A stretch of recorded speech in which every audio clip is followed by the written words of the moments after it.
The time is 10:56 a.m. We are back on the record. Thank you. Thank you. You have a license with the state of California to work as a registered nurse, is that right? Yes. Okay. And has that license, what year did you get that license? 02.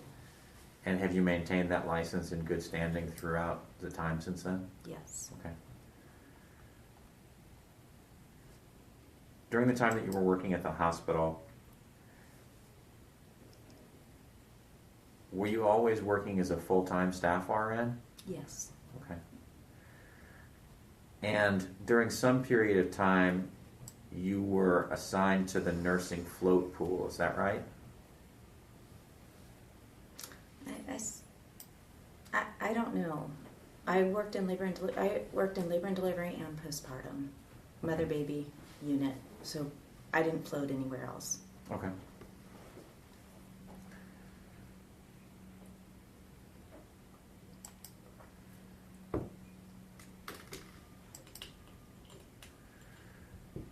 Is it your understanding that the practice at the hospital is that when placentas are transported between locations, they're carried in buckets containing formalin? I don't know.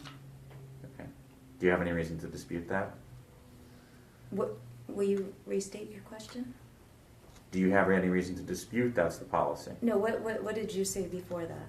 Is it your understanding that the policy at the hospital is that when placentas are transported between different locations within the hospital, that they're transported in buckets containing formalin? I don't know.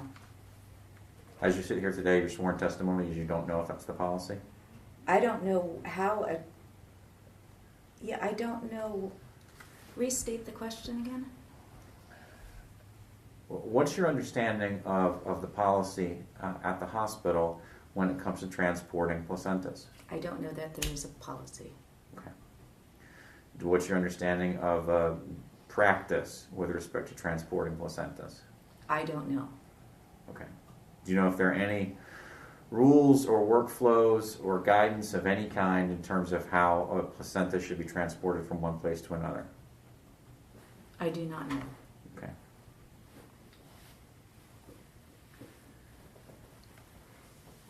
Do you have any reason to dispute that there is some policy? You just don't know it. I don't think there was a policy at the time when I worked there. Okay. I don't know.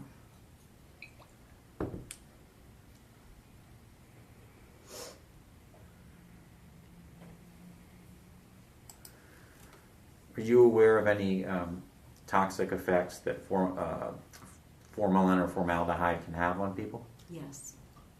Can you explain? What would you like to know? How can it hurt someone? How is it bad for someone? Respiratory, skin irritant.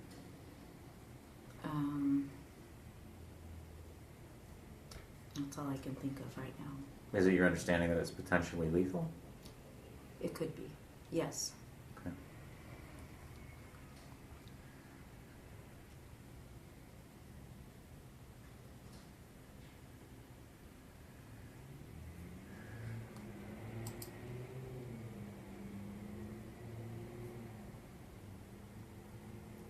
You had mentioned a couple of nurses that you thought were involved in that April spill, Danielle Donnelly and Sue Conaway. Mm-hmm. Do you know if the hospital or management of the hospital made any determination that either of them had acted inappropriately with respect to their handling of that incident? I don't know. Okay.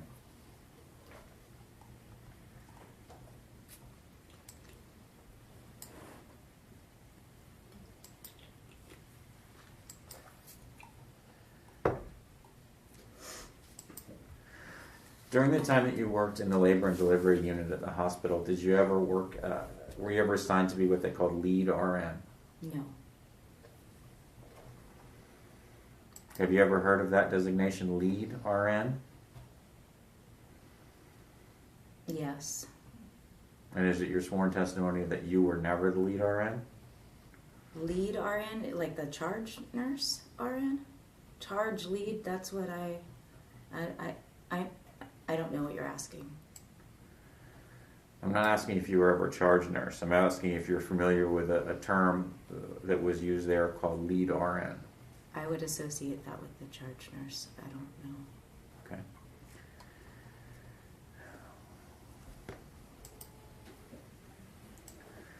So what do you remember about the formalin incident on January 17, 2018?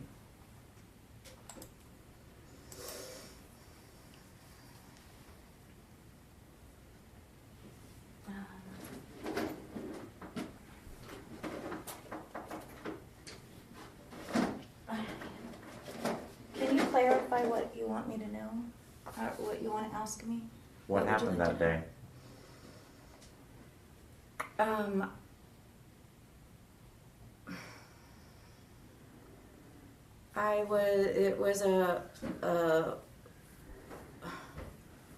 It was a precipitous delivery. We got a call. She delivered twins, premature twins, in less than about 10 minutes.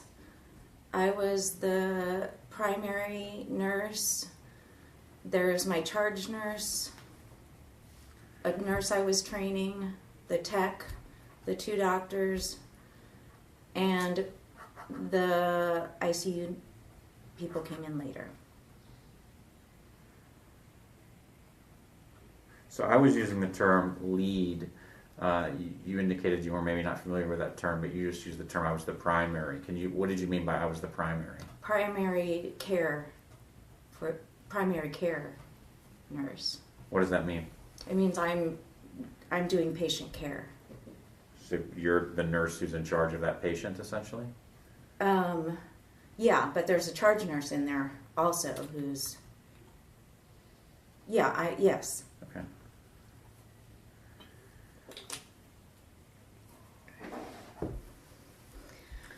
Okay, so what were can you go over those, court reporter, can you read back the last answer? I want to make sure I've got all the parties identified here.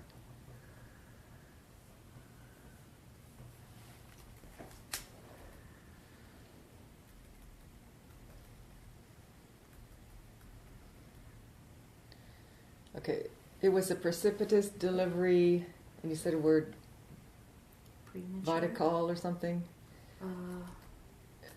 She delivered twins, premature twins, in less than 10 minutes. I was the primary nurse.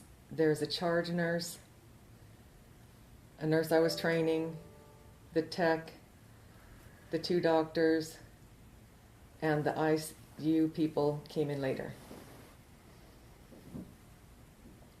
So who was the nurse that you were training? What's that person's name? Shannon Spence. And who's the tech? Jenny Tobar. You had mentioned Jenny Tobar's name earlier as somebody who might have been involved in that prior spill. Do you know whether she was or not?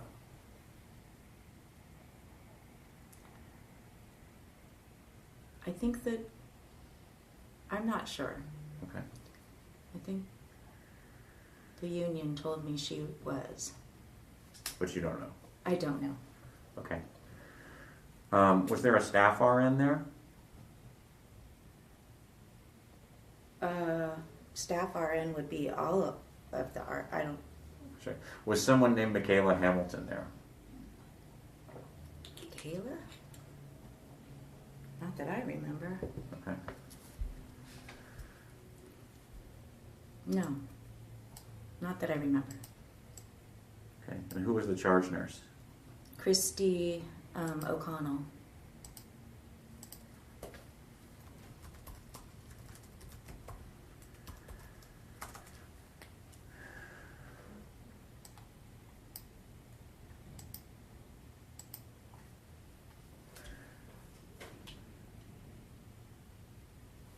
As the primary,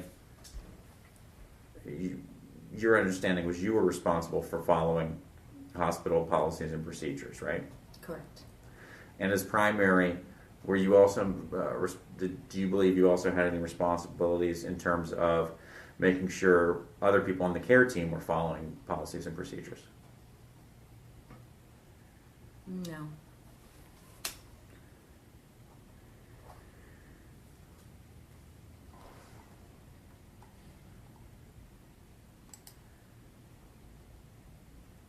When there's a twin delivery, was it your understanding that under the policy of the hospital that the placenta was going to be sent to the pathology lab for examination if you had a twin delivery? Yes.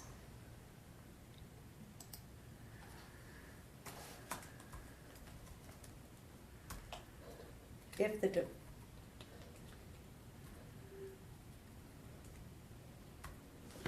only if the doctor orders it.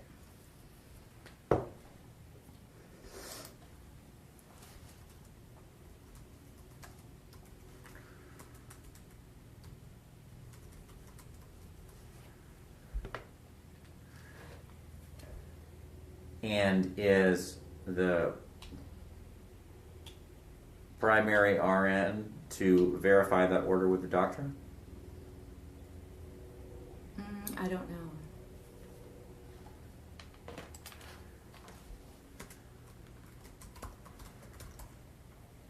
Is it your understanding that the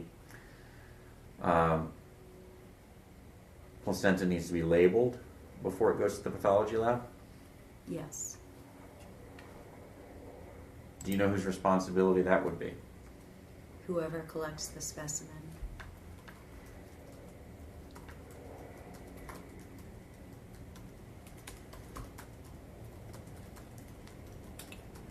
So who would that typically be? It kind of depends. Sometimes it depends. On the January 17th incident that we're talking about, whose responsibility do you believe it was to label the specimen? Jenny Tovar or whoever collected it. I don't know who collected it. Your understanding that it's whoever collects the specimen will be responsible. Correct. Is there any written policy document that you're referring to that leads you to believe that's the case? Yes. What document is that? I can tell you. Sure. It's the one they wrote me up for.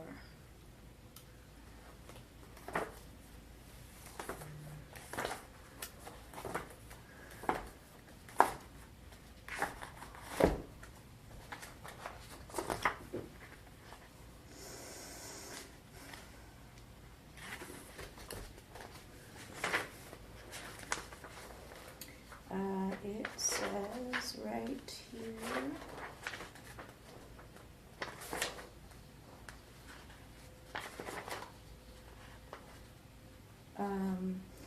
On DMS number 2414, that it must be labeled appropriately by those individuals immediately after, this says phlebotomy, at the patient's side. All labels must include the first name of the patient, the medical record, collection date, source if not blood, and collector's identification as needed.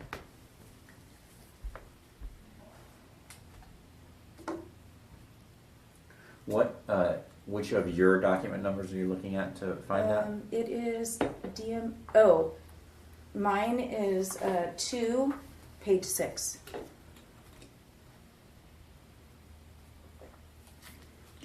Right in the middle, right above the box.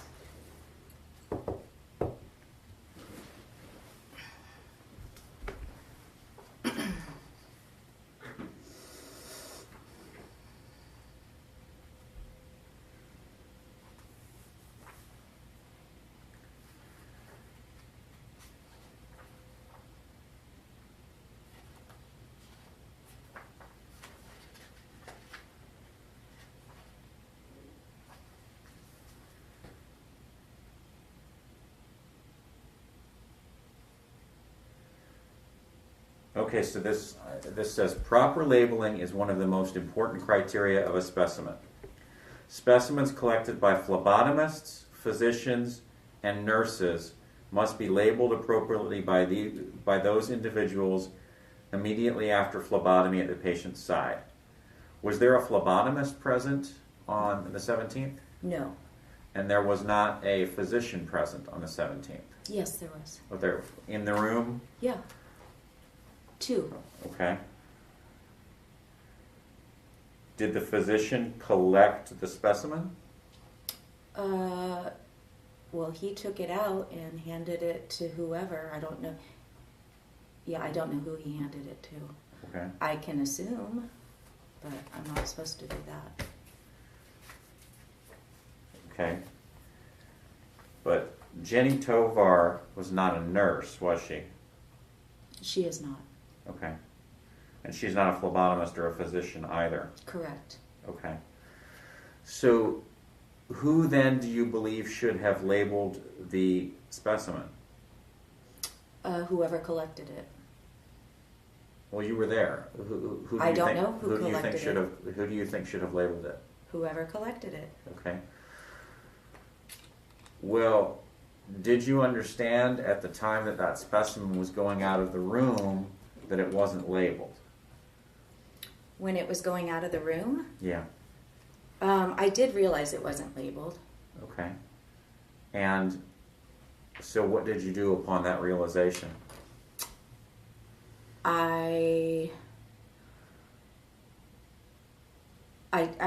It remained with me and the patient. Okay. So you understood at that point the placenta's gone out of the room. It's not labeled. I didn't know it. I did not know it went out of the room. When did you determine that it wasn't labeled? When she handed it to me. Okay. And you did not label it at that point, right? No, I didn't have any labels. Okay. Where are the labels stored? They usually print out in the front, and usually either the secretary brings them back or the charge nurse gets them. Okay. The container in which the placenta is stored, what does it look like? It's a white bucket about this big with a lid. For the court reporter, when you're saying this big, Oh, can you say sorry. about how many inches? I would estimate, this is my own estimation, 6 inches in diameter and, I don't know, 8 inches high? And you said it has a lid on it? Yes. Okay. Is that lid designed to be airtight? Do you know? I don't know. Okay. Okay, so you, how did the container with the placenta in it come to be in your hands? Jenny Tovar handed it to me. Okay. And what did she say when she handed it to you? Well, she told me twice in a very confrontational, you need to take your placentas.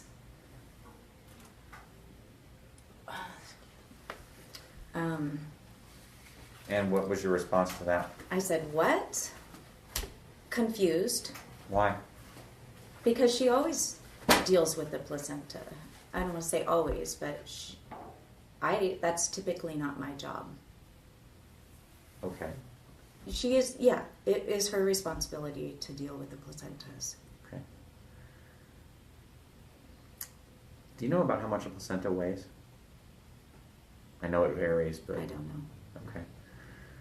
Do you know about how much formalin is put in one of those buckets with the placenta? I do not know. Okay. When you received the bucket containing the placenta from Jenny, as you sit here today, is it your understanding that there was liquid formalin in it? As I In sit that here bucket? today. Yes. Yes. Okay. Did you understand at the time that you received it from her that there was formalin in that bucket? Absolutely not. Okay. Did you perceive at the time that you received that bucket in your hands that there was some sort of liquid in the bucket? No, I did not. Okay. As you sit here today, do you know about how much liquid was in that bucket? I have no idea. So you didn't feel any kind of sloshing? You didn't? Didn't even come to my mind. Okay.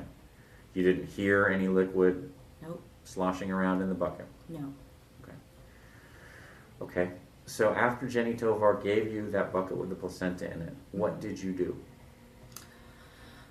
Well, I said twice why, and she basically handed it to me, and she walked out of the room.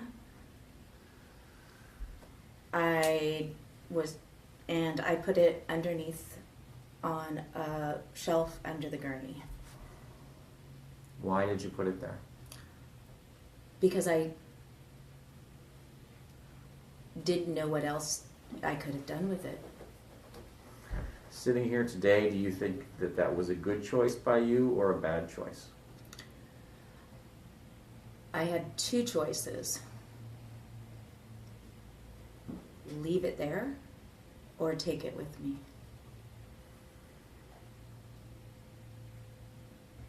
Could you not have carried it in your hands? No, I was pushing a mom and a gurney. No, that wouldn't have been safe. That seemed like the safest thing for me to do. Okay, but you understood that you were taking an unlabeled placenta out of the room, right? Yes. And you understood that the placentas are supposed to be labeled when they're transported. Yes. And so you understood that you were violating a policy at the time you walked out of the room, right? No. Because as long as it remains with it needs to be with the patient. If it leaves the patient's side, then it needs to be labeled. It should be labeled immediately. But as far as I knew, it never left the patient's side. And I didn't have another choice.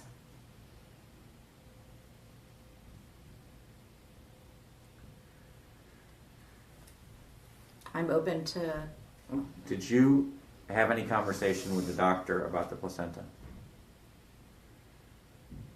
I don't remember. I don't know, conversation? Who verified with the doctor that the placenta needed to go to pathology? Was that you or was that Jenny Tovar? I don't remember. Do you have any reason to dispute that it was Jenny Tovar, not you? That had a conversation? I remember the doctor...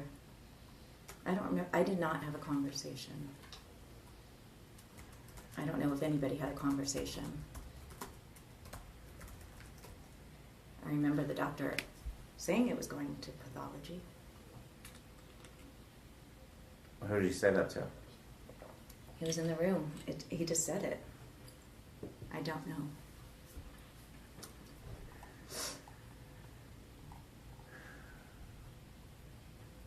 So after the doctor said it's going to pathology, at that point, did Jenny Tovar take the placenta out of the room and put it into the container that had the formalin in it? I have no idea. So you don't know who put it into the formalin container? I know in hindsight because that's what she reported. Or you're just saying you didn't physically see it, so you don't know what happened when it No, was out of I the never room? knew it left the room. Sorry. Okay.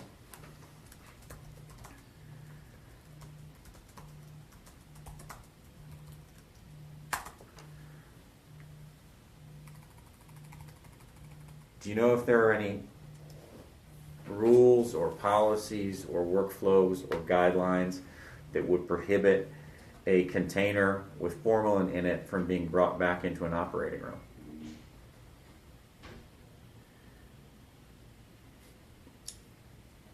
I don't remember.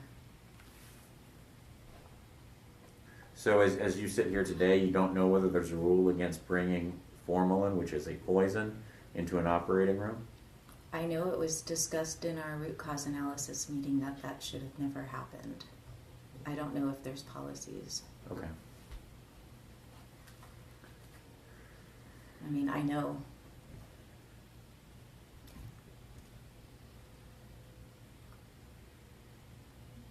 Strike that.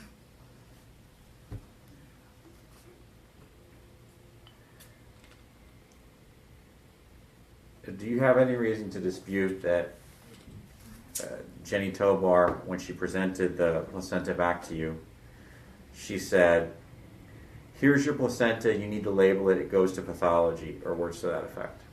What's your question? I'm asking you if you have any reason to dispute that Jenny Tobar said to you, here, at the time she's presenting you with the placenta, that she said, "Here's your placenta, you need to label it, it goes to pathology," or words to that effect. Yes, I dispute that. She did not say that. Okay.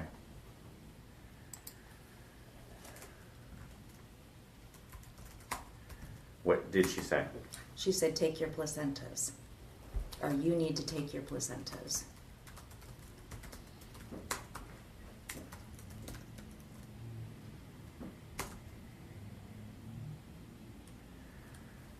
So are you disputing that she said anything about labeling? Yes.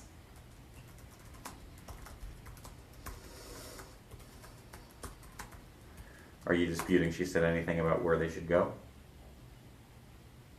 Yes. She just said, that's all she said. You need to take your placentas.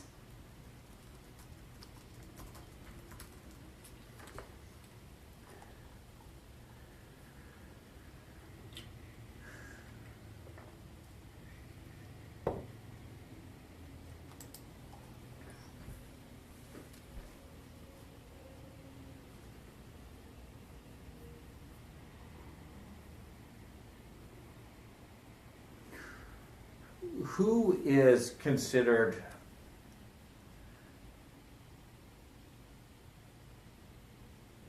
to have greater authority in an operating room? A primary RN or a tech? Authority? I don't know. So, do RNs tell techs what to do, or do techs tell RNs what to do? We have two different roles. We work together as a team.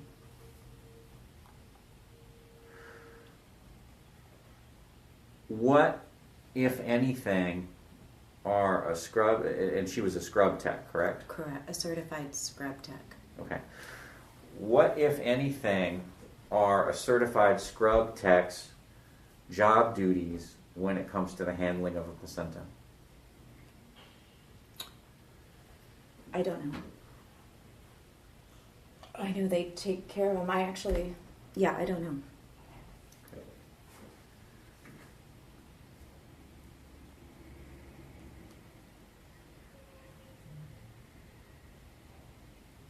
And generally, what are a primary RN's duties with respect to the handling of a placenta? Typically, we don't deal with the placenta. But you deal with placentas whenever there's a twin birth, right? We don't normally deal with placentas whether it's a single or, the tech does. No, typically even if it's a single. Is it your understanding that the general practice of the hospital was that placentas from twin births were generally sent to pathology? Yes.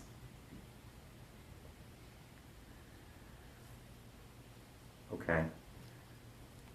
And as of January 17th, if you understood that placentas from twin births are generally sent to pathology, Mm-hmm.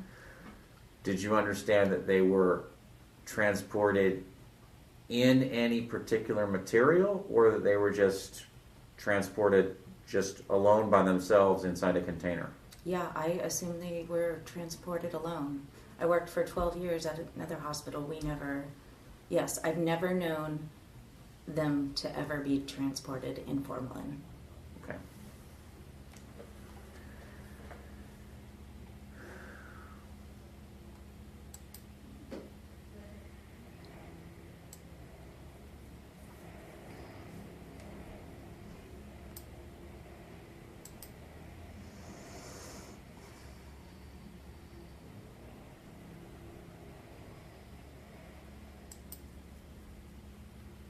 I'd like to add that I talked to several people in our department, and most people did not know we were treating our placentas with formalin. Move to strike as non-responsive.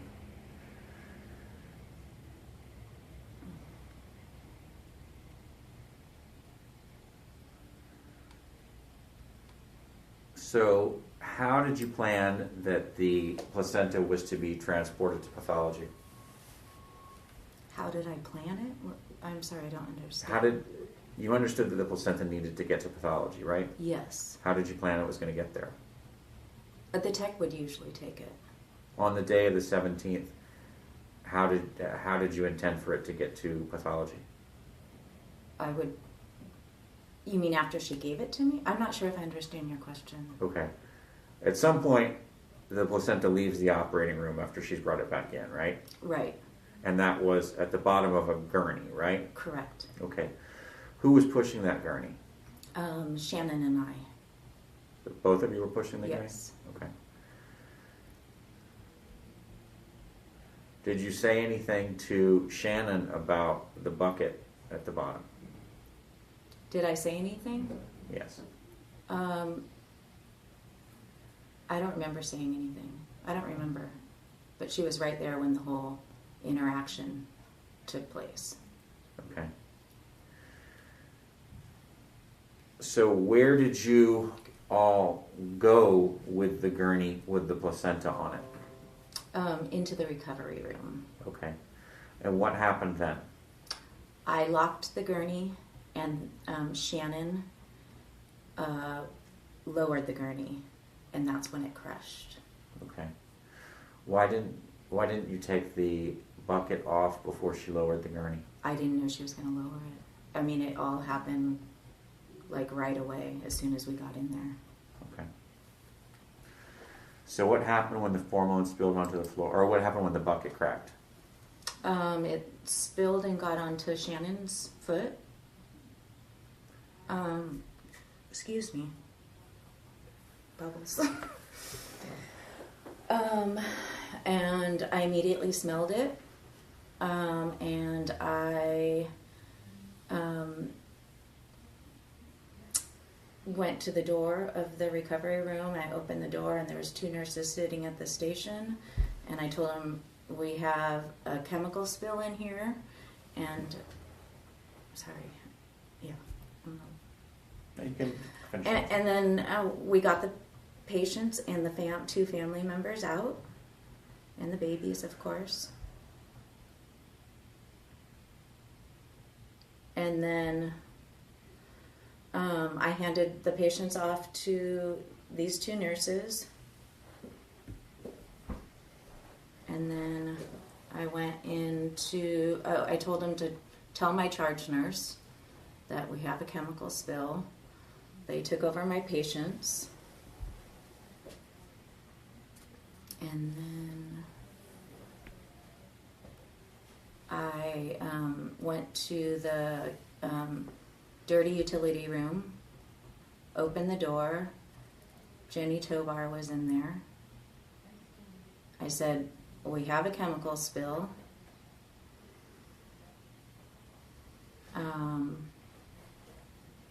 And she handed me the spill kit. And I went in and, I'm telling a story. I went in and I put my gear on, and I went in and read the directions real quick, put a little bit around the perimeter, and then started to do that. It wasn't enough. It was still kind of going outside of the absorbent material. And I went back in and we used the second formalin spill kit, and I used both of them, and it still was seeping outside of the spill area. Okay. How soon after you saw the material spilling out did you realize it was formalin as opposed to some other chemical? I recognized the smell pretty immediately. Okay.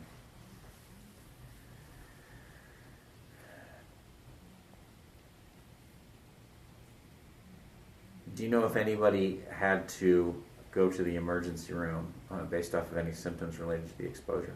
Yes. How many? Shannon went because it got on her shoe and her foot. Jenny Tobar went because she, I don't know. And what was her name? One other of the other nurses went. And then I went after my boss. I talked to my boss that morning. Okay. I had burning in my mouth and nose, and I smelled it, but it resolved. Okay.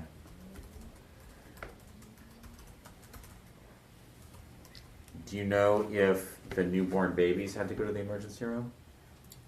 I don't think so. No, they did not.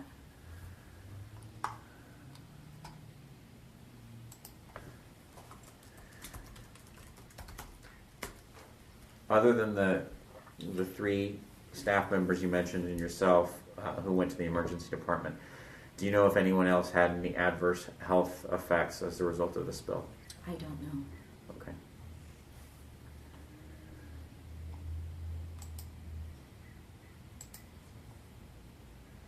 Total, about how many people were exposed to the fumes related to the spill, if you know? It would have been, you said there were the 2 babies, there's the mother, 2 family members. 2 other family members. Okay, so that's 5.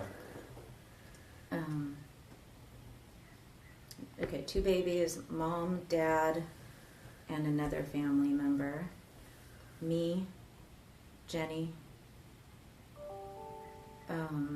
Shannon? Shannon,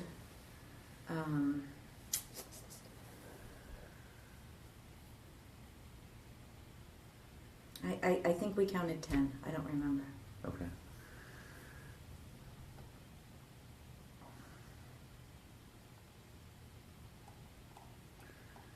How did your shift end that day? Did you go home after the incident? Did you finish out the shift, or what happened? My boss came in early. Mm-hmm. She was livid, yelling. Who was your boss? Bella. Uh-huh. Initially thought I was the one that brought the formalin in. I said I had no idea we were even using formalin. When you said she came in, where did she go to? Where was this conversation where Bella was yelling? In a classroom that we used as a gathering meeting area. Okay, so you had a meeting the day of the incident about the incident? Is that right? Yes, Okay. the morning. I work a night shift. Okay. So that morning she came in early because this was a big... Okay. So who all was in that meeting? So this is the morning of the 8th? 7th. It's the morning of the 17th. Okay, who all is in the meeting on the morning of the 17th?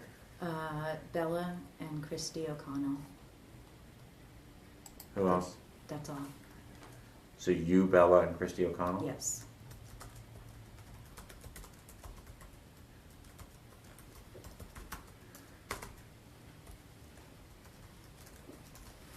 Okay, what was Bella yelling about? Yelling, saying, I had training. You just had training.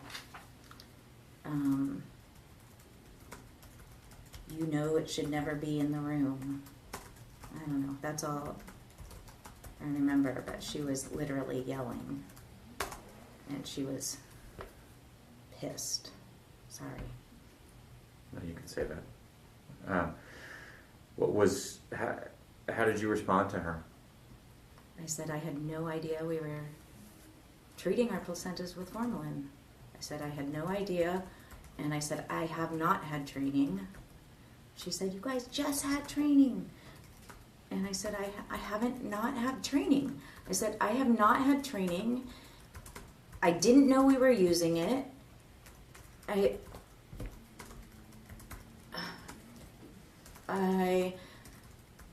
don't remember what else was said.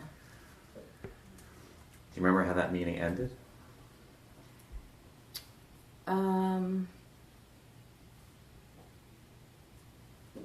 her being mad and defensive, and I don't really remember. Do you remember if Christy said anything during the meeting? Christy, I don't remember saying. I don't remember.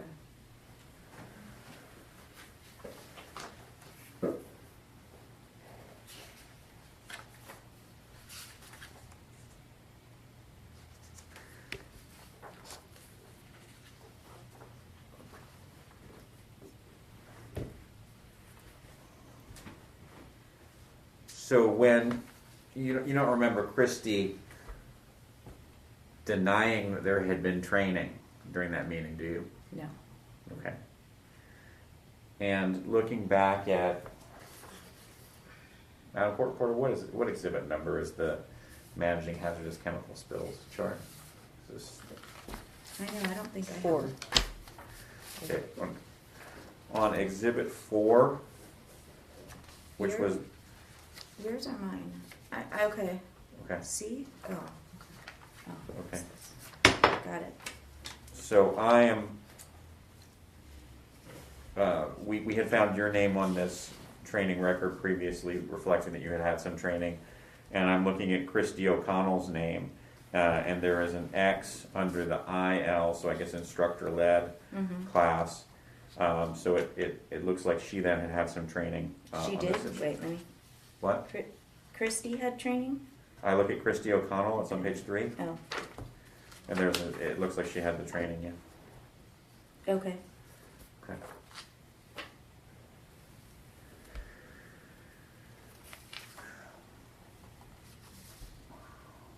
Okay. So after this meeting, towards the end of the shift on the day of the incident, when was the next time you had any conversation with anyone about the incident?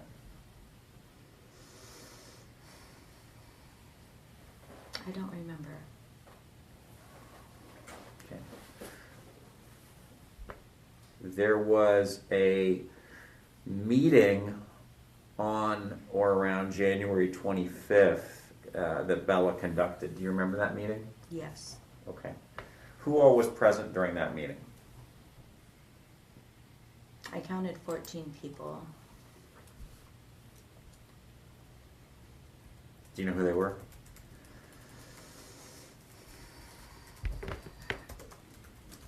It was me, my 4 union representatives, Jenny, her 2 representatives.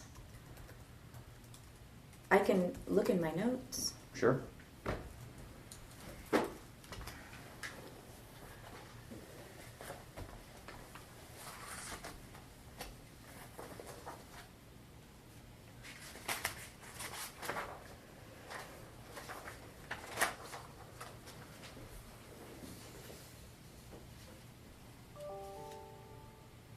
I guess it's not in my timeline.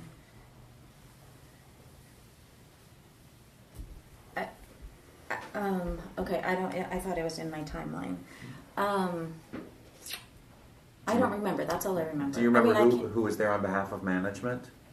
Bella, and then somebody from Human Resources. That was kind of doing the root cause analysis. Do you know if that was Ken Chang? No, he wasn't there. Do you know if it was Kimberlyn Paul? I don't know. Do you know if Jennifer Estasio was at that meeting? She was not. I don't think. No, she was not. Okay. Do you know what Bella's job title was at the time? Director. Do you know if that's still her job title? She isn't there anymore. Do you know if she still works for Kaiser? I don't know.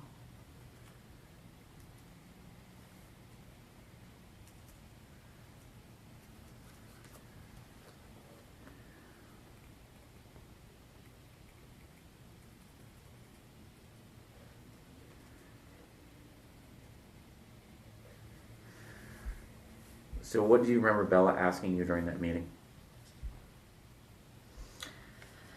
I remember her asking me questions like, how long did it take for you to get from here to there? And when I commented, she's like, no, I asked you. She was very aggressive and yelling and hostile. I just remember her asking a lot of, like, how long did it take you to open the door? How long did it take you? Was I wearing my breathing equipment? Was I wearing my glasses? Why did I read the instructions? That's all I remember.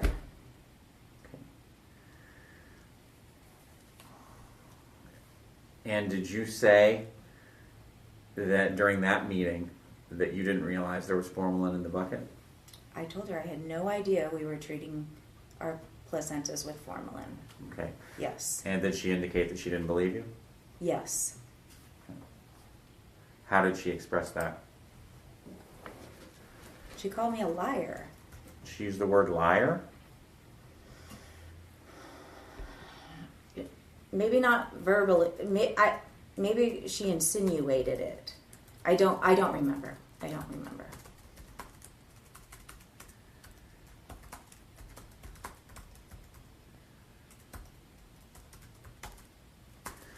Did you see were there any differences between the way that Bella was treating you and the way that she was treating Jenny Tobar during the meeting? Jenny Tobar wasn't in that meeting. You said Jenny and her 2 reps were in that meeting. Oh, I'm sorry. I went back to the first. I'm sorry. I went back to the first one, the first meeting. Okay. On the morning of the spill. Okay. I'm talking about the meeting on January 25th, 2018. The issue of you you saying that you didn't understand that there was formalin in the bucket, that came up on the January 25th meeting, didn't it? Well, it came up on the morning of that came up on the morning of the 17th when my boss came in early. Okay, so they didn't ask you during the 25th meeting if you understood there was formalin in the bucket? Yeah, she asked again. Okay, she asked again. Okay. Yeah. Okay. And again, you said that you didn't understand that there was formalin in there. And again, she indicated she didn't believe you? Yes. Okay. Okay. What do you remember Bella saying to Jenny in the meeting on the 25th? I don't remember. I felt like I was the target. I don't even remember. I don't remember. You don't remember do you remember anything Jenny said during the meeting? I remember she admitted that she took it out without a label. Mm-hmm. And that she put formalin in it Mm-hmm. and brought it back in. And Mm-hmm. that's all I remember. Okay.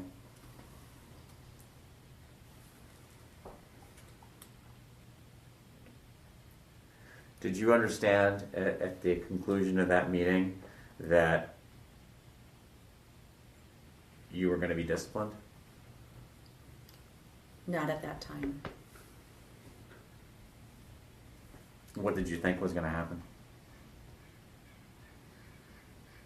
I thought Bella was going to be disciplined and Jenny was going to be disciplined. But you thought you'd escape discipline? I thought I don't know, I was confused. I was really blindsided by the whole thing. But I have no idea.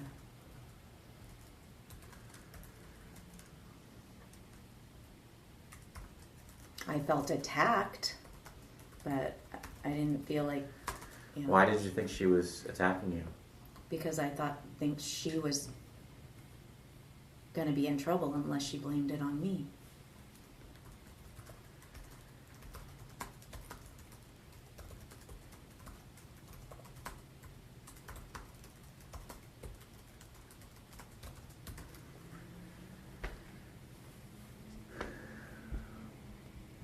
How did that meeting end?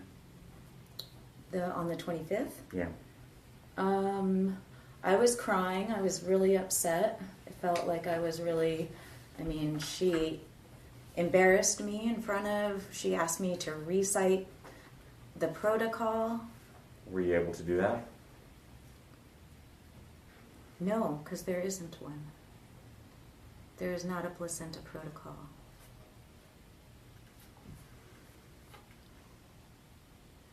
She tried to embarrass me. She insinuated that I was a liar.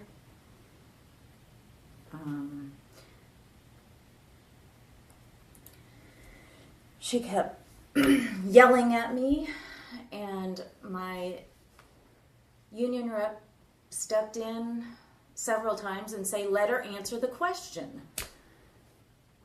Several times. She'd ask me a question and then roll right over me. I just was confused. Didn't know why I was being treated so horribly, and I was crying and I was upset. Okay.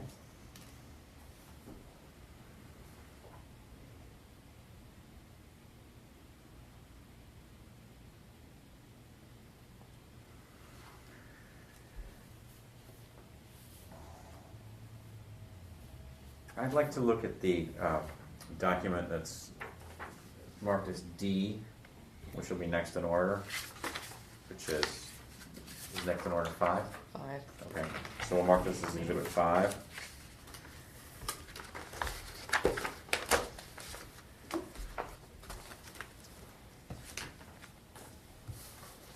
Shortly after the incident with the spill on the 17th, did you have some additional training regarding formalin? Yes. Who conducted that training? Sue Conway. Okay. And that took place on the 19th? That's correct. Okay.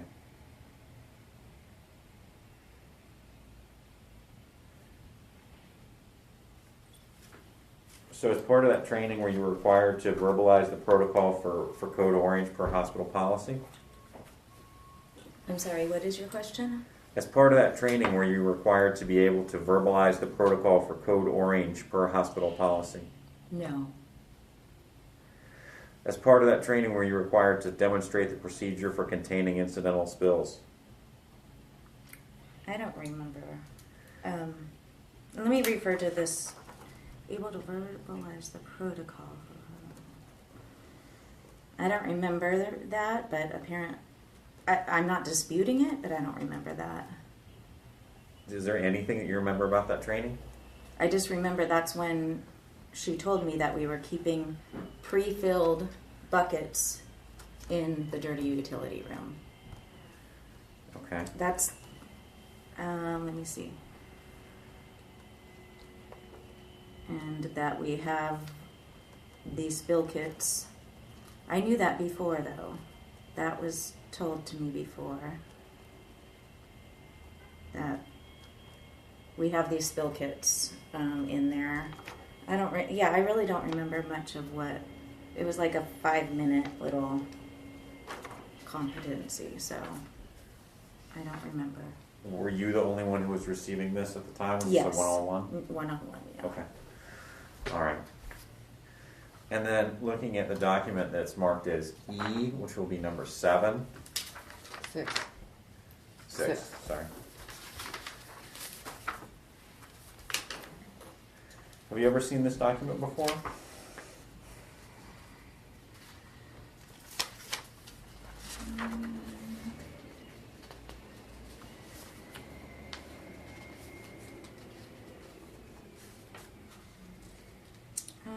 It looks familiar. Can you tell me what it is? Well, the front page. I don't remember seeing this.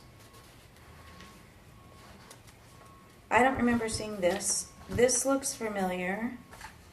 My performance is.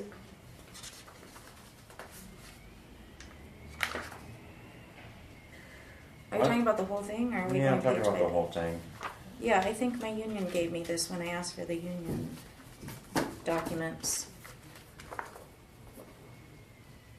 after they refused the first time. Okay, can we go to the page that's marked at the bottom, P000230?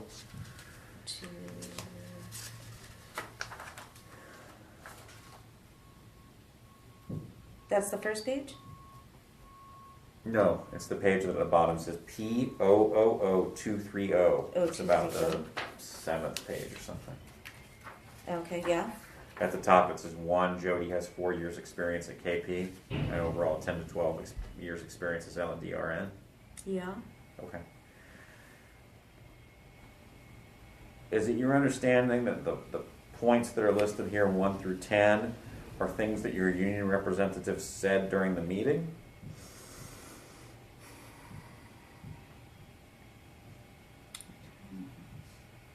What's your question before I read it? What? I think what this document is some union notes, and I think that these points 1 through 10 are probably things that the union was planning to say or read into the record at the meeting. I Okay. don't know. This doesn't. You were at the meeting. If you could tell me, did the Okay, union let me read about it. these I don't points? remember. One at a time. Process is brought to.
I don't know what that even means.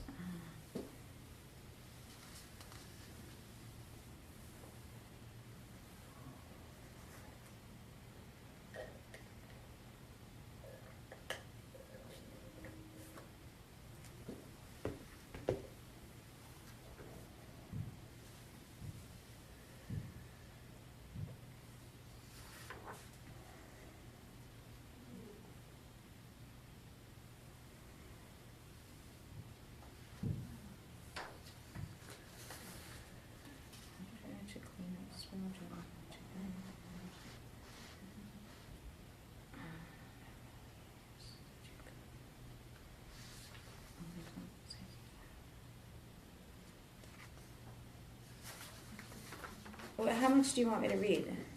I'm just looking at that page 231 through 10. Okay.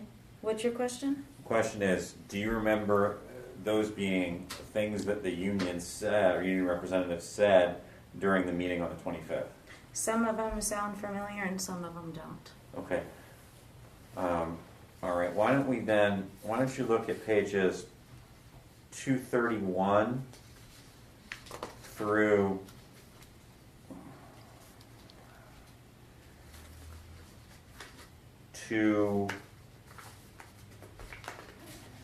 243, which appear to be notes of things that were actually said during the meeting. Okay. And this is kind of long. If you want to go off the record for a few minutes to read through it, you could do that. But I'm going to ask you some questions about if you can point to certain things coming up in conversation during the meeting. So do you want to go off the record and just read this through? Yeah, Okay. and I do need to use the restroom. real Okay, quick. let's go off the record. The time is 11:56 a.m. We are off the record.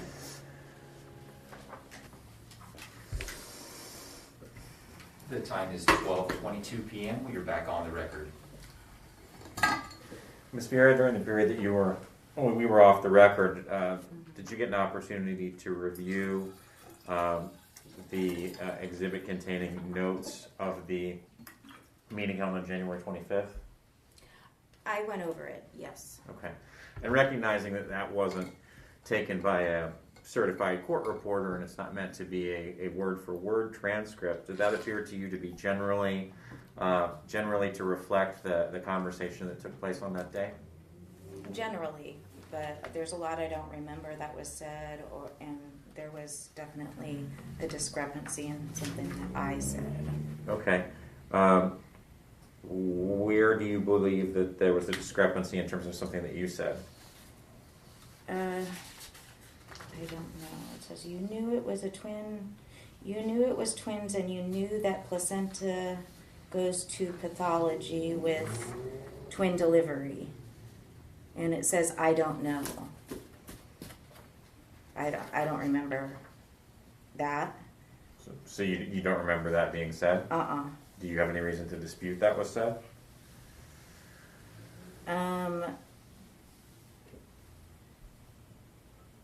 I did. I don't know. I don't remember. Do I have a reason to dispute it? Did I know it was going to pathology? I know any irregular, we usually wait for a doctor's order.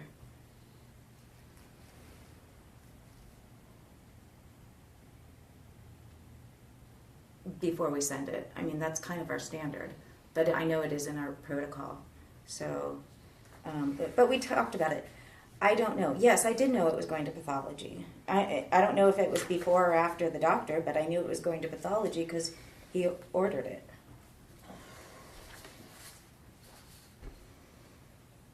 Anything else that you think is any sort of discrepancy between what's reflected here and what was said in the meeting? I didn't read it all, but I didn't read it all. I mean, is there something specific you want me to answer? No. You're going to have an opportunity to. Why don't we do this? You're going to have an opportunity to review your transcript. Okay. And, if you want to, when you're making any corrections or edits to your transcript, if you note at some point that there is something in here that you believe is inaccurate and is significant, if you can mark that at that point. I don't want to hold up the deposition today. Okay, yeah, it's just hard to follow because it's hard to follow.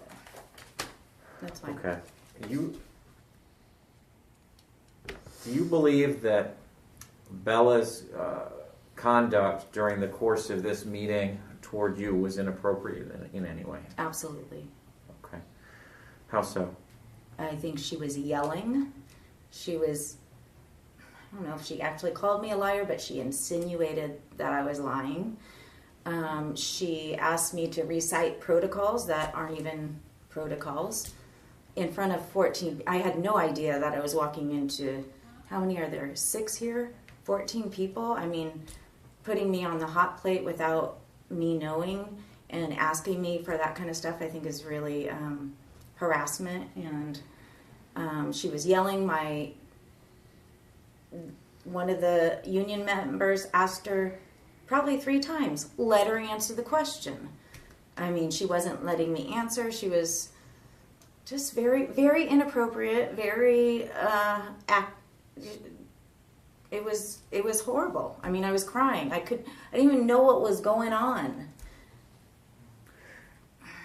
As you were reviewing these notes, was there anywhere in the notes where it reflected any comments by Bella that you think were inappropriate? I'm sure there is. I mean, and it's hard to say verbally versus like her yelling. I don't know if they have. It was Daryl that interrupted. That he said stop, let her answer the questions, and he said it 3 or 4 times. She did. I have to read that. I don't know if that's in here. I never had it told to realize. I just felt like the whole thing was very inappropriate, directed at me. I knew I should never leave the room. She was insinuating that I should have known that there was, because it was in a white bucket, that I should have known that there was formalin in it. And she had texts. I just was so confused. So I would have to read through it and really, I mean, a lot of it I don't understand. She was saying I had plenty of time to do this. I did not have, I don't know. I'm going to stop there because I don't know.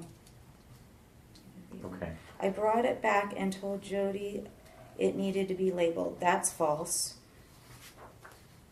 That's all she said. You need to take your placentas. That's all she ever said to me. She said she was not aware of this on the gurney. Here, this is also a false statement. Shannon, we can call Shannon, but she said, Bella says this, she said she was not aware that the formalin bucket was on the gurney. She was right there. She saw this interaction. She was like, what is this all about? So you're saying that's a false statement by Shannon then? No, Shannon that's said by that. Bella. No, Bella. How do you know Shannon didn't say that to Bella? Well, I just know what Shannon told me. Okay. Well, this isn't Shannon. This isn't a quote from Shannon here. This is what Bella says Shannon told her, but you don't know what Shannon told Bella. I don't know what Shannon told Bella, but I know what Shannon told me. Okay. Shannon said I was right there. I just forgot. She was right there. She saw the interaction. She saw Jenny being rude, and she said, what was that all about? And I was like, that's just Jenny. Shannon was a traveler. Was she a union member as well, or no, because she was a traveler? I don't know if they're union. Okay. Do you understand that in this lawsuit you have a claim for harassment? Yes. Okay. Who are all the people at Kaiser that who are all the people who are all the people at the hospital that you believe subjected you to harassment? Jenny, Bella,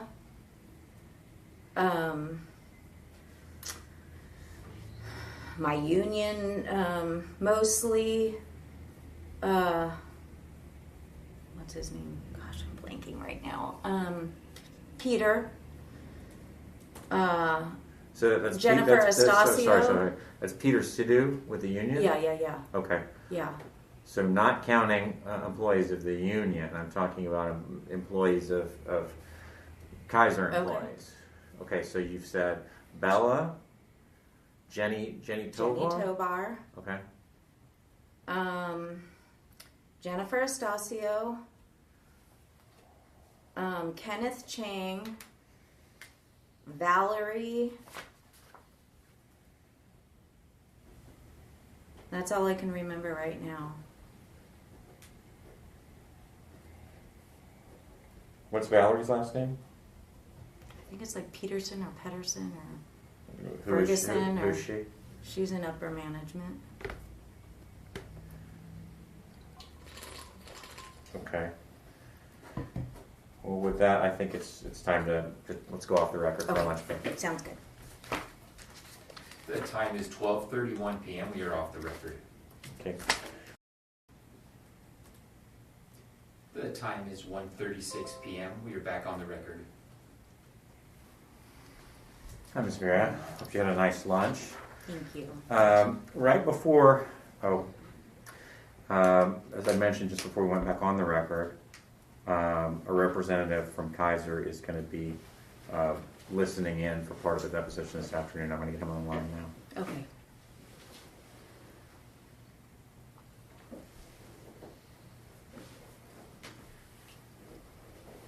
Hey, it's John. I'm going to put you on speakerphone if you just want to mute yourself.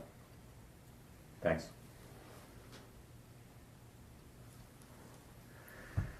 Okay, just before we went out for lunch, you mentioned 5 different people that you believe worked at the hospital that you claim harassed you in some way. It was Jennifer Estacio, Bella, Jenny Tovar, Valerie Peterson, and Ken Chang.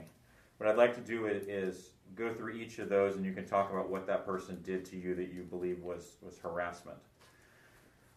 So let's start with Jenny Tovar.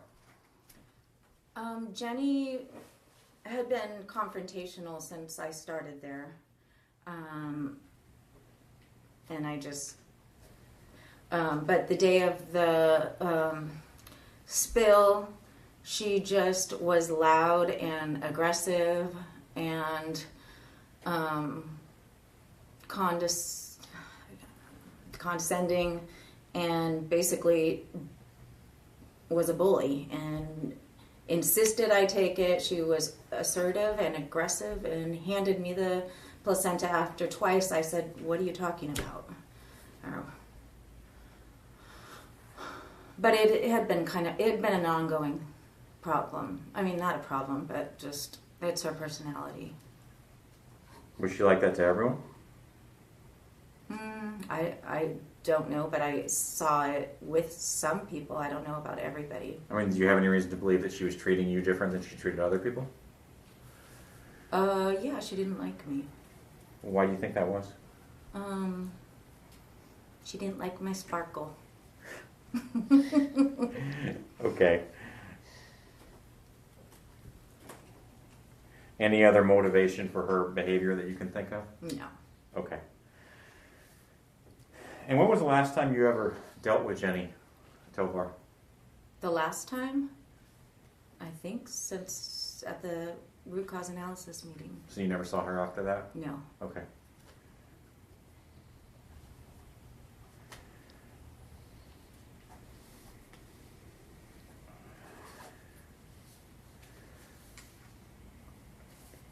You said another one of the people that you believe harassed you was Jennifer Estacio, and her name has come up a couple times, and I don't think we've talked in detail about who she is. Who's Jennifer Estacio?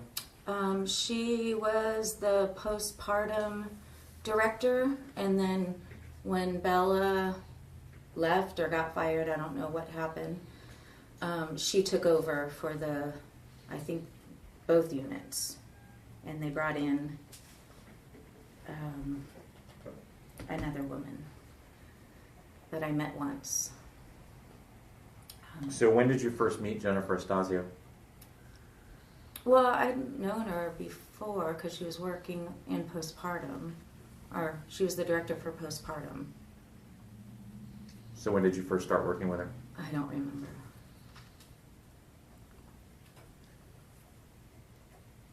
When is the first time you did, Jennifer Estacio did anything that you believe was harassment toward you? When I came back and she wouldn't accept my draft action plan. I don't know.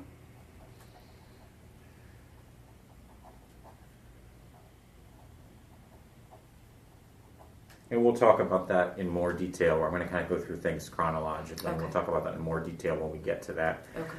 that time. Other than not accepting your draft action plan, is there anything else that she did that you thought was harassment towards you? Yes, she had an email, and I'm sure I mean, I can reference it, but told me that she was not accepting my draft action plan, and then she was going to shred all my letters and documents that I had sent prior.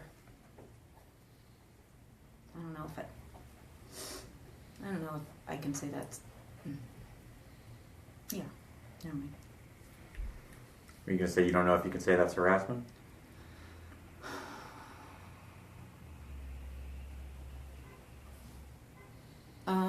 Yeah, no, I think that is harassment.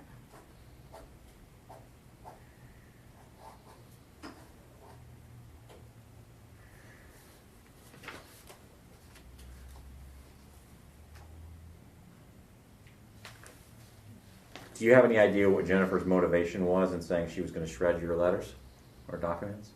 They didn't want my complaints, my safety complaints, to be addressed.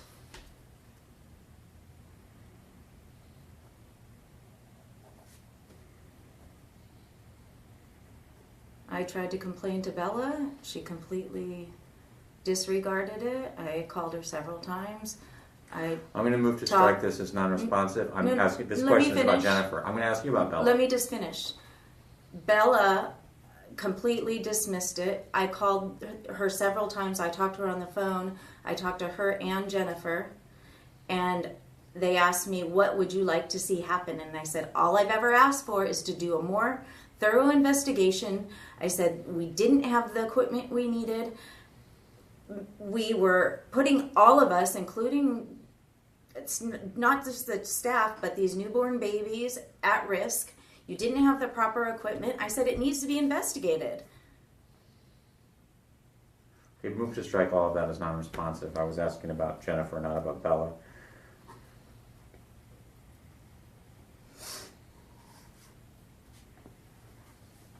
What do you think was her motivation in not accepting your draft action plan? That I wasn't admitting guilt. Okay.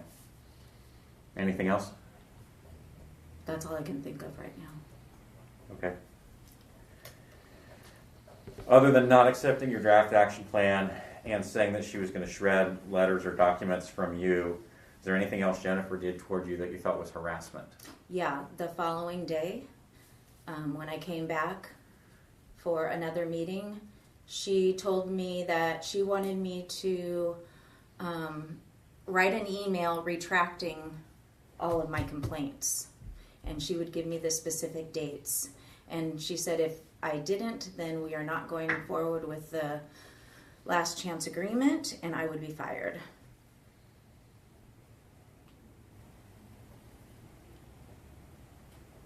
Was this a verbal conversation or something she said over A email? verbal.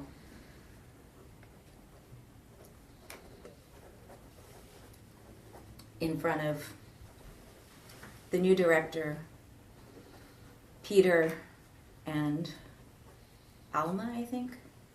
2 union members and then the 2 management. Okay, anything else she did that you think was harassment towards you? Well, she was there at another meeting on June 19th when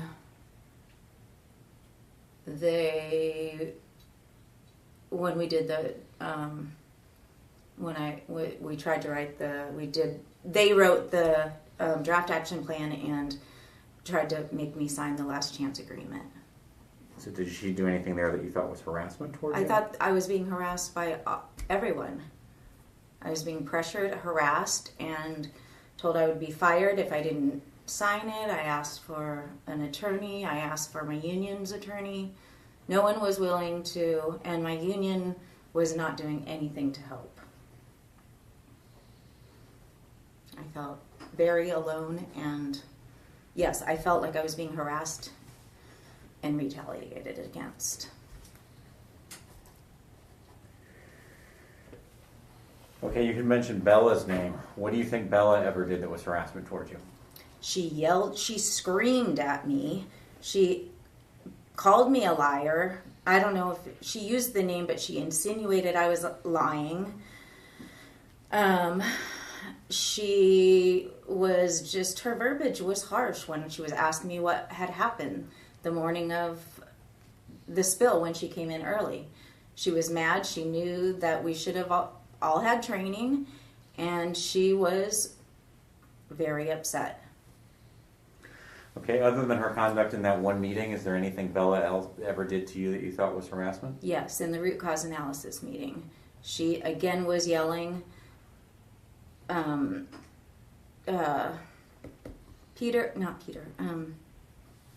Daryl, the union president, asked her several times to stop and let me finish the question. She wouldn't let me answer my questions.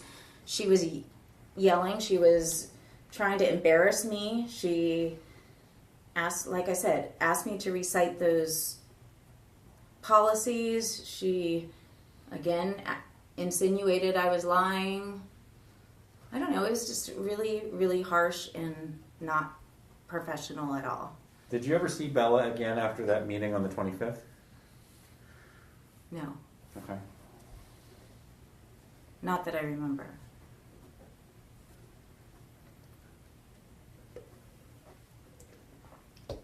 So then if you didn't see her again, you're not aware of her doing anything that you believe was harassment towards you after that meeting? Not that I can remember. Okay. Oh wait, I did have a. Yeah, I had a conversation with her. When was Yeah, that? a phone conversation. I'll have to look in my notes. Okay. Do you believe she harassed you during that conversation? Yes. How so? I said that after we left that meeting, that my union told me that she wanted to either fire me or give me a last chance warning. And if I got that, I would basically, if I did anything wrong, I would be fired. And I asked her if that was the case. And she said, yes, you had your training. I have documentation right here. And I don't remember what else was said in the conversation. But she confirmed that she wanted me to have a last chance level 4.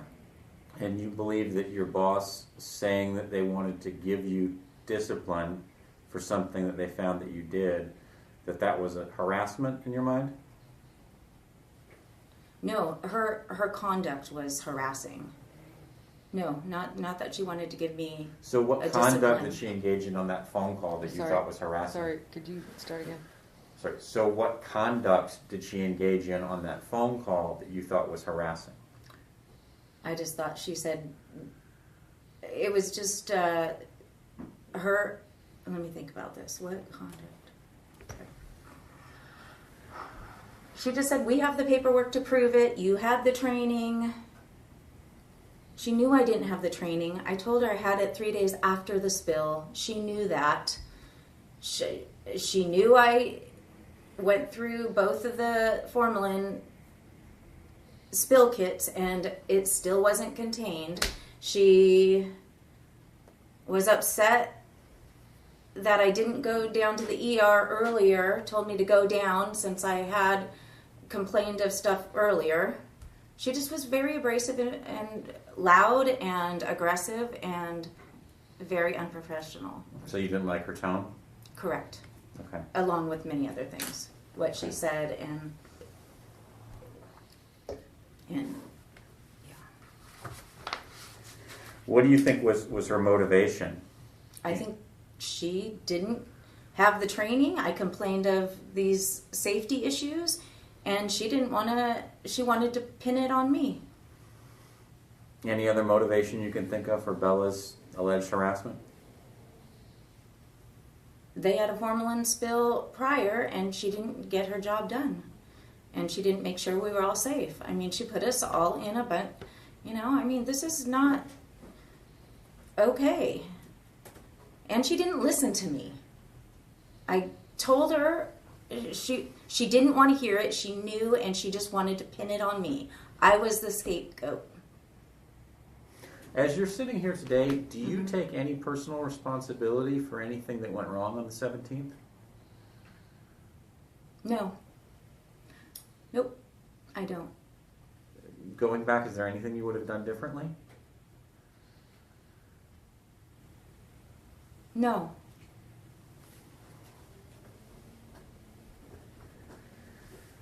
Okay, who's Valerie Peterson? She's upper management. Do you know what her job title is? I don't remember.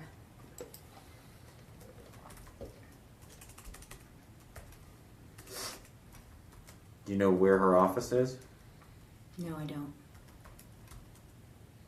I'm not even sure if that's her last name. I'd have to look in my notes.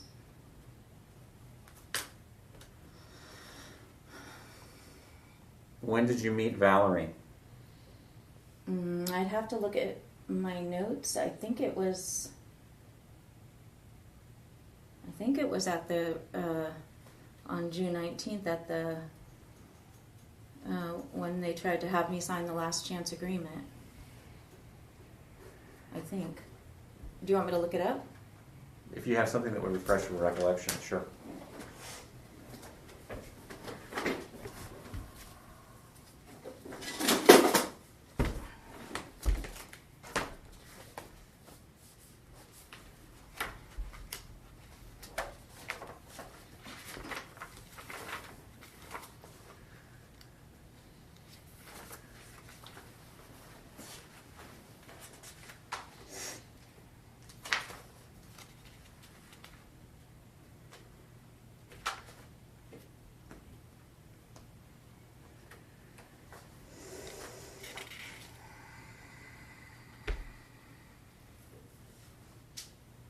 Oh, yeah. I think, yeah, on June 19th, I think was the first time she was, I remember her. I think that was the first meeting. Okay, so she attended a meeting that you were at on June 19th. What did Valerie do that you thought was harassment towards you?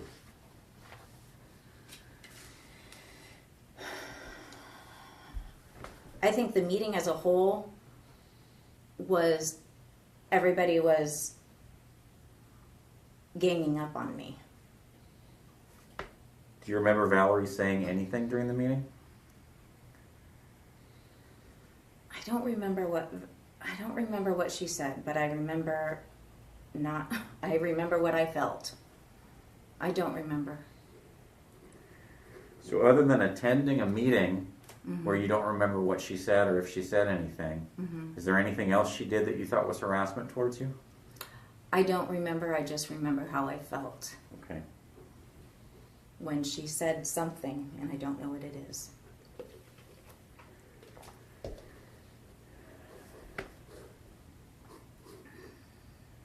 Do you have any understanding of what Valerie's motivation was in saying that thing that made you feel not good?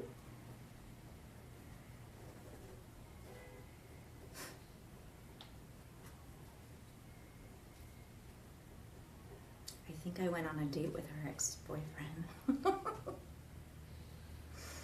Who I'm is that sorry. person? I don't even remember his name. I just went on one date. Okay. And do you think she was aware of that somehow? I don't know. Okay.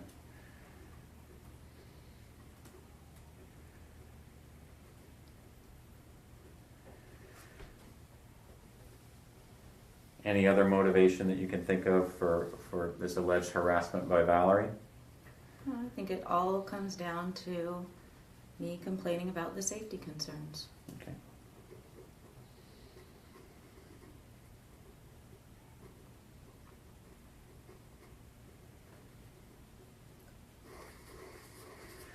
Okay, what about Ken Chang? What are all the things that Ken Chang did that you thought were harassment towards you? Telling me I was going to be fired if I didn't sign.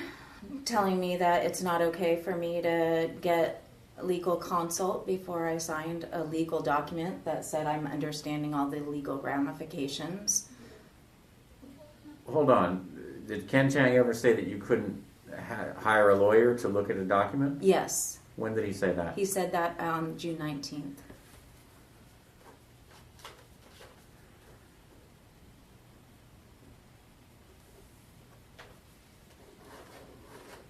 I asked him if I can have 24 hours to seek outside counsel because my union refused to get me a union attorney. Refused, adamantly refused. So this document that you wanted assistance from legal counsel to interpret, how long had you had that document to review? They just showed it to me that day. They did the draft action plan. They wrote it up, and they said they used that to write the last chance agreement.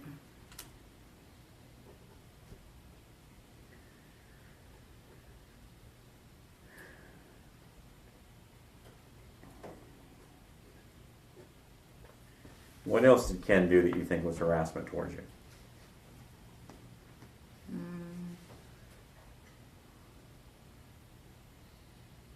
I mean, he gave me my level 5 and told me they respect me as a nurse, but this is a legal decision. I mean, that's not harassment, but that's all I can remember. Okay. What do you think was Ken Chang's motivation for engaging in these supposed acts of harassment that you've described? Again, because they wanted me to be the scapegoat because I complained about these safety concerns. I mean, I wrote letters. I actually talked to Mr. Chang, Kenneth Chang in March, and I said, "Listen, this is what's going on." I tried to get I went to HR. I talked to Ken. I talked to compliance. No one was listening to me.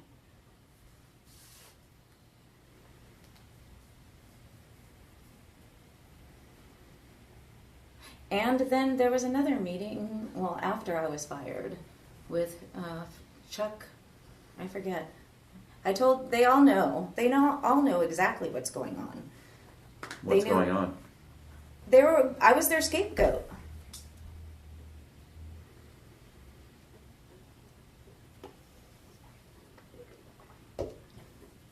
I mean, I did everything I could to protect my patients, the hospital. I mean, I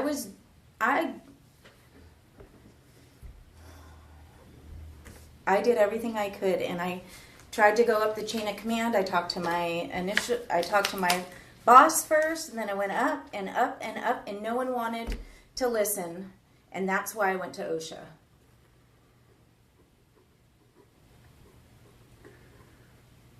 Do you know what OSHA did after you went to OSHA? I know they did an investigation probably months later. Do you know if OSHA found any violation? They did not find any violation at that time. Although on September, my union went back and they still were in non-compliance because the buckets weren't labeled with proper volumes on it. Or I don't know if, I know the volume thing was an issue. I don't know if they had any identifying chemical, hazardous chemical. I don't know what was done between the time I left and that, but he did report, and I have his statement that they went back in August, September, and found that they still were not labeling how much volume is in those buckets, which determines whether you use a spill kit or you call outside to clean up the spill.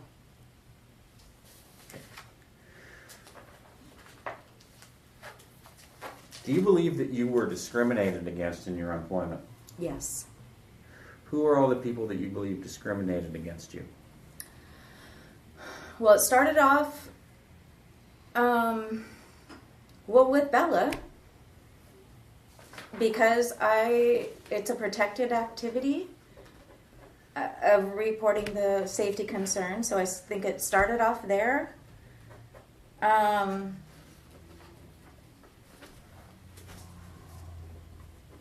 then I was asked by my union, because I think they're all in one. I think they all are working together. I know they are all working together. I was asked did I have any cognitive issues? I don't understand why you don't understand what you did wrong. You should have done, you shouldn't have everything kept changing. I shouldn't have taken the bucket. I shouldn't have accepted the bucket if I didn't know what was in it. I should have labeled it. It kept changing what they were trying. I said, what are they accusing me of?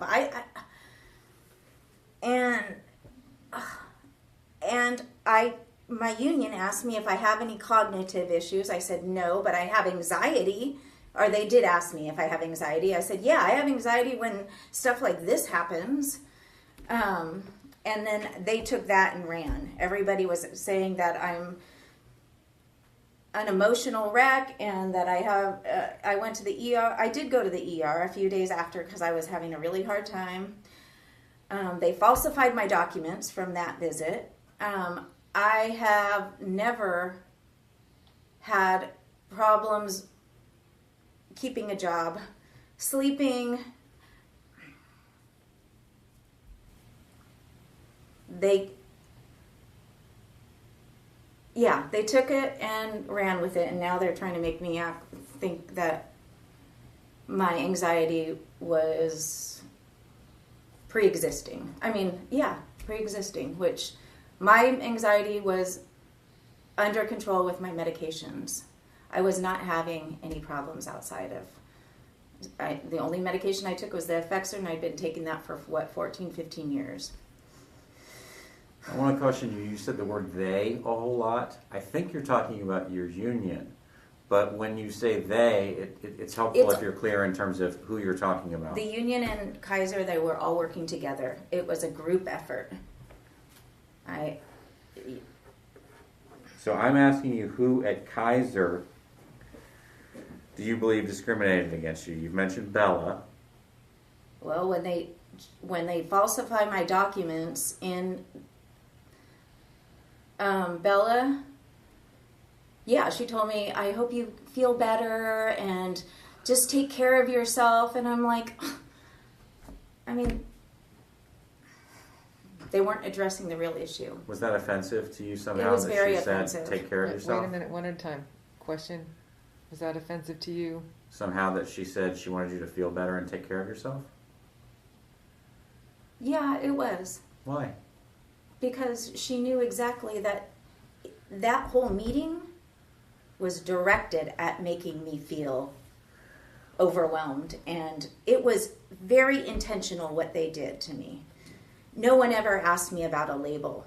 She didn't ask me about a label the morning she came in. When I contacted my union, they never brought up a label. They went in and said they did an investigation the morning I came in, and asked everybody, and they said it was my responsibility to do a label, but then they refused to do an investigation.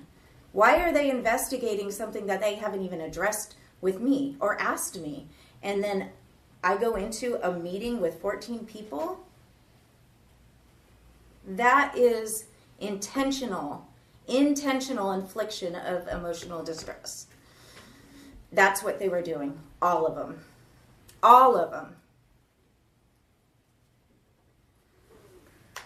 Intentional.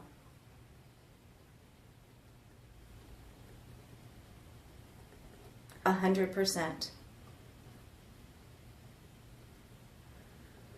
Okay, who else besides Bella, in terms of people who work for Kaiser, do you think discriminated against you?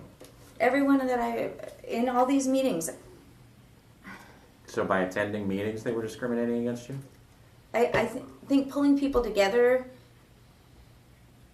to talk about a false claim is harassment. Yes. What false claim? That I didn't label my bucket.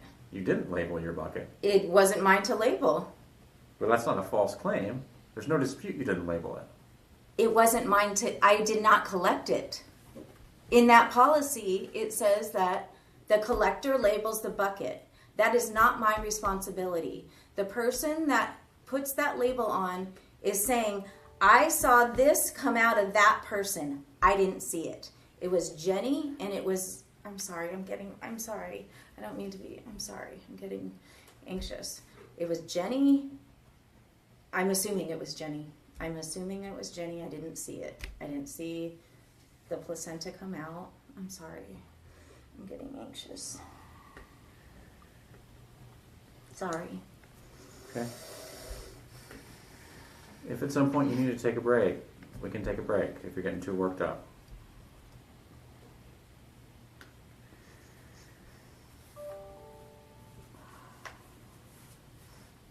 So again, in terms of names of people, other than Bella, who at Kaiser do you believe discriminated against? Who at the hospital do you believe discriminated against you? Bella, Jennifer, Kenneth, Val,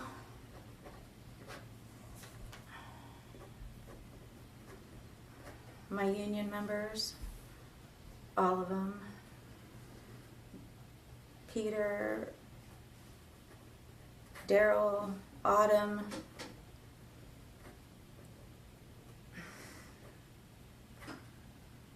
that's all I can remember right now. Okay.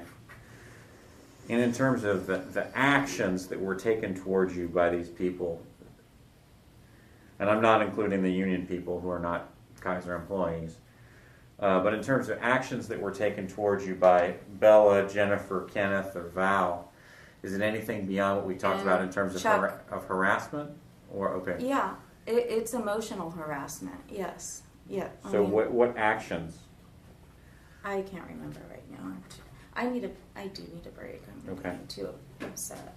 All right, let's take a 5 or 10 minute break. Let's go off the record. The time is 2:08 p.m. We are off the record.